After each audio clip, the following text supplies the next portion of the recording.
Good morning girls. આજે આપણે જાવાની અંદર યુટિલ પેકેજ એના જે ક્લાસીસ છે એ સ્ટડી કરવાના છે, રાઈટ? તો યુટિલની અંદરનો પહેલો જે ક્લાસ છે એ છે random class. The java.util random class instance is used to generate a stream of random numbers. આ જે ક્લાસ છે એનાથી આપણે કોઈપણ રેન્ડમ નંબર જનરેટ કરાવી શકીએ. કોઈપણ એટલે આપણે ઇન્ટીજરની વાત કરીએ તો ઇન્ટીજર રેન્ડમ નંબર જનરેટ થાય, એવી જ રીતે તમે ફ્લોટ રેન્ડમ નંબર પણ જનરેટ કરાવી શકો, રાઈટ? લોંગ રેન્ડમ નંબર પણ જનરેટ કરાવી શકો. There are lots of methods available in this class for generating random numbers. Let us begin with the first one, next int. અહીંયા screen પર તમે પહેલી મેથડ જોઈ શકો છો, next int. This method returns the next pseudo random uniformly distributed integer value from this random number generator sequence. બીજી method જેની અંદર આપણે એક પેરામીટર પાસ કરવાનો હોય છે, next integer with single parameter of type integer. This method returns a pseudo-random uniformly distributed integer values between 0 and the specified value as a parameter, fine, drawn from this random number generator sequence. Similarly, next long. This method returns the next pseudo-random uniformly distributed long value from this random number generator sequence, and many more methods you can find in this class. Let us see the example of random class. For that, switch to NetBeans. Here I have already done one example of random class. For that, we need to import java.util package in our program. You can specify the name of this class also instead of asterisk symbol, right? But I have taken asterisk symbol instead of taking the name of this class. So let us start. Define one class. Inside it, declare your main method and create one object of random class. As you can see on line number 8, I have defined an object of random class with name R. અહીંયા આપણે R નેમથી random ક્લાસનો એક object generate કરેલો છે, right? Now I want to generate one integer type random number. For that, I have written r dot next integer. Okay, this will generate a new integer random number. After that, I want to generate a random number which falls between 0 to 10. For that, I can pass a parameter in this method, next integer, right? I have passed 10 over here.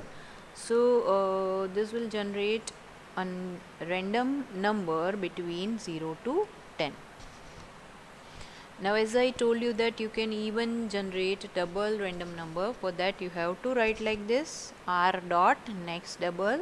You can call this method with the object of random class, r dot next double. This will create or this will generate double data type random number. Similarly, next boolean. This can generate a boolean type of random number, fine. So let us run this program.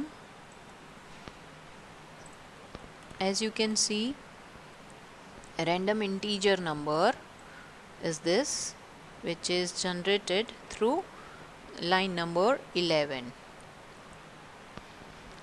Second output is random integer number between 0 to 10 is 4, because here we had specified a limit of the last number, right? As you can see, it is 10, upper limit of random number is 10, so it will generate a number between 0 to 10, and as you can see the result is 4.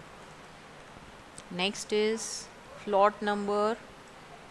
This is a random float number, and in the last line you can see the boolean random result is false. Now let us create a sequence of integer numbers. So for that you need to take a for loop, right? And you have to cover this line inside the for loop. તો અહીંયા આપણે 5 random numbers generate કરી શકશું. Okay, let me run this file and see the output.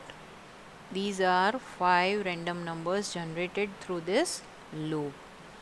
In the similar way, if you want to generate a random number sequence between 0 to 10, then fix the upper limit for this method by passing a parameter. As you can see here, I have passed 10. Run the file, see the output. Yes, here it is 5 3 4 1 5. These are the 5 numbers which falls between 0 and 10, and these are automatically generated by this method next integer, right? Let us activate one more for loop for generating a double data type of number. Run the file and see the output. Here the loop, the numbers generated through this loop, next double, you can see the output, all are double data type numbers, right?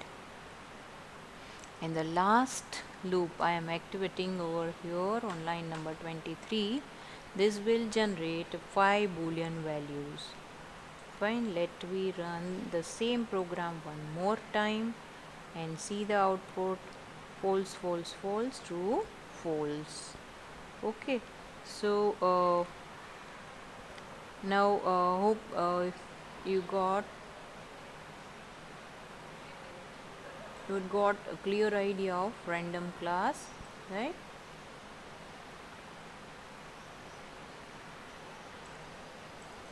Back to our document.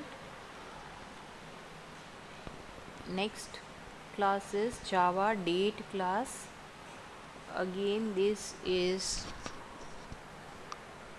a class belong to util package of Java, the java.util.date class, which represents a specific instance in time with milliseconds precision. I repeat, java.util.date class જે છે એ ટાઈમનો instance generate કરી શકે અને એનું precision આપણે મિલી સેકન્ડ્સમાં measure કરી શકીએ. There are a lot of methods available for this class also. Some are listed here. The first one is get time, long get time. This method returns the number of milliseconds since January 1st, 1970. GMT represented by this date object. Then set time. We have to pass one parameter for this method, right? This method sets this date object to represent a point in time, that is time milliseconds after 1st January 1970. To string, this method can convert the date object to string of the form. Then compare to, this method can compare two dates for ordering. Then boolean equals, this method compares two dates for equality. So let us see the program which is based on date class of util package. Let us go back to NetBeans. Again, I have prepared one program for this class, right? We need to import a util package in program in the beginning. As you can see, I have already imported. Now create one class with name calendar demo 1. and create a main method inside it. એ પણ આપણે કરી લીધી છે. Now create an object of date class, and as you can see I have already created an object of date class with name dt. Okay, date dt equals to new date. Now we want to print the current date that we can do with the object itself, right? See the line number 13, system.out.println, current date is plus dt. Directly you can print the current date of your system using object name, right? No need to take any method over here. Now date to string, this will convert your date to the string format. Then get time method, which will get the time of your current system settings. Now let us create one object of calendar C1 and write like this: calendar dot get instance. Now for finding the year you can write like this: c1 dot get calendar dot year. Fine. For finding the day of week you can write like this: c1 dot get into bracket calendar dot day of week, all in capital letters. For getting the month name you can write like this: c1 dot get into bracket calendar dot day of month. For a year you can write like this: c1 dot get calendar dot day of year. For finding the date you can write like this: c1 dot get calendar dot date. In the similar way you can find the month name also: c1 dot get calendar dot month. Then you can find the week of month. For that c1 dot get calendar dot week of month. We can pass this parameter to the get method of calendar class, right? Now week of year you can find like this: c1 dot get calendar dot week of year. Then in the similar way you can print the hour, minute and second also. For that we will pass the parameter calendar dot hour, calendar dot minute and calendar dot seconds respectively, right?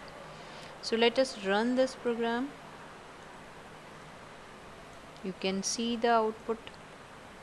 Current date is this. Whatever date is set in your system, that you will get back as a result. Fine. This is a date format, and this one is second one is string format. This one is string conversion of the date. Then current time, as I told you, that it will be measured in milliseconds and starts from 1970. Year is 2021, week is 2, day of month is 1, day of year is 60, date equals to 1, date equals to 1, month equals to 2, week of month is equals to 1, week of year is 10,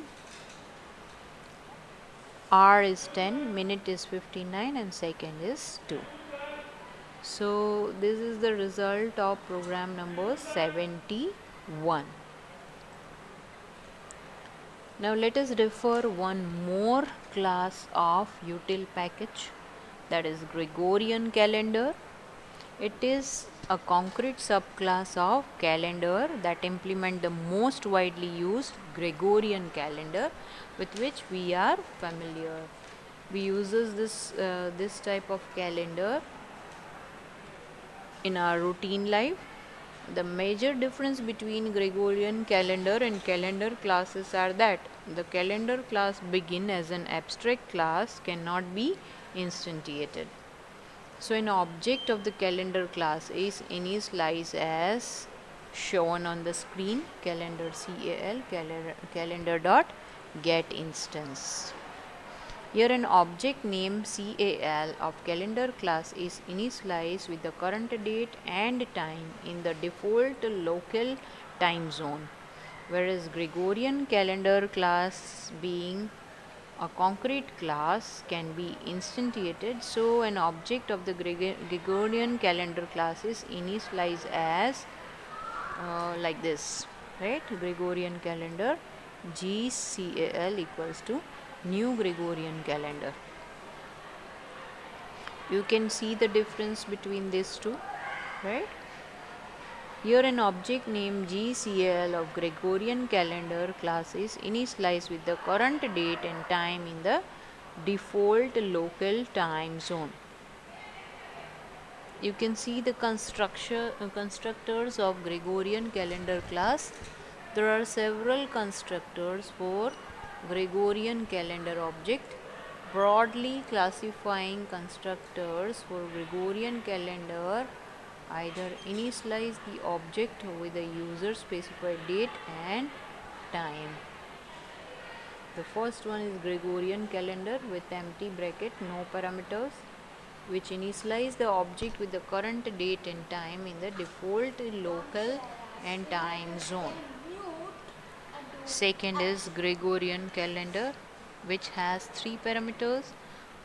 The first parameter is year, second parameter is month, and the third parameter is day of month, which initializes the object with a date set passed as parameter in the default local and time zone.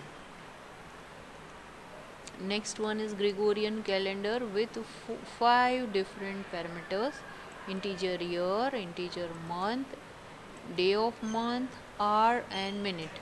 It initializes the object with the date and time set passed as parameters in the default local time zone. Okay, now some methods are also shown here. This method adds the specified amount of time to the given calendar field based on the calendar rules. Second is equals. This method compares Gregorian calendar to the specified object. And the third one is leap year. This method determines if the given year is leap year or not. Let us see the example of Gregorian calendar. As you can see, I have commented this. Let me remove these comments first and then I will show you. The class with name calendar demo is here I have declared, right, which has one main method. Then I have created one object of this class with name GC, Gregorian calendar GC. Okay, then GC1, this is also defined, but here as you can see, no parameter is passed through this constructor, right? And in GC1 it is initialized with the 20th December 2014. Okay, now system.out.println gc1.get calendar.date. This will return the date of GC1. Here GC1 is initialized with this date, right? So we will get the result accordingly. System.out.println is after plus gc.after GC1. Gregorian calendar GC2, one more object is defined, new Gregorian calendar 2015, December month and 20th day. Now system.out.println is before GC.before GC2. This will return you true or false. Okay, GC1 equals GC2. If both are equal, in that case again you will get true as a result. But here not, right? Year equals to gc dot get calendar dot year. This method will return you the year specified with gc date, right? And as you know that we have not defined any date for this object, so it will take your system date, year, then gc dot is leap year. We are going to check about the current year, whether it is a leap year or not. So here what we have done, we have taken one if condition. If the current year is leap year, then it will display the message on the screen that current year is a leap year. Otherwise it will show you the message current year is not a leap year. Let us execute this program.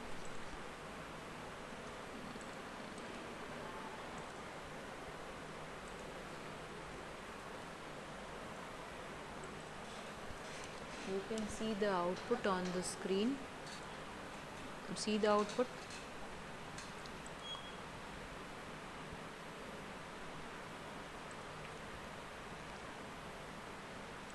Yes, Gregorian calendar. You want to find the date, so here we have a date of GC1 object, right? Date is 20, so here it is after true. This will show you is after true. GC dot after is GC1, that is true, right? Now is before, GC dot before GC2 is true or false, it is false. Then both dates are equal, no, it is again false, so here the result is showing false. Now to find the year of object GC, that is 2021, current date, current time of your system. Okay, then current year is not a leap year. Is leap year is a method to find the current year is leap year or not. Okay, so the current year is not leap year. So you can see the output on the screen. So today we have done 3 programs. Program number 70, which is an example of random class. Second example is of util package where we have used date class, and the third one is Gregorian calendar example, right? So in today's session we learned about these 3 classes of util package. In the next session we will cover some more classes of util package, that is hash table, right? See you in the next session. Thank you.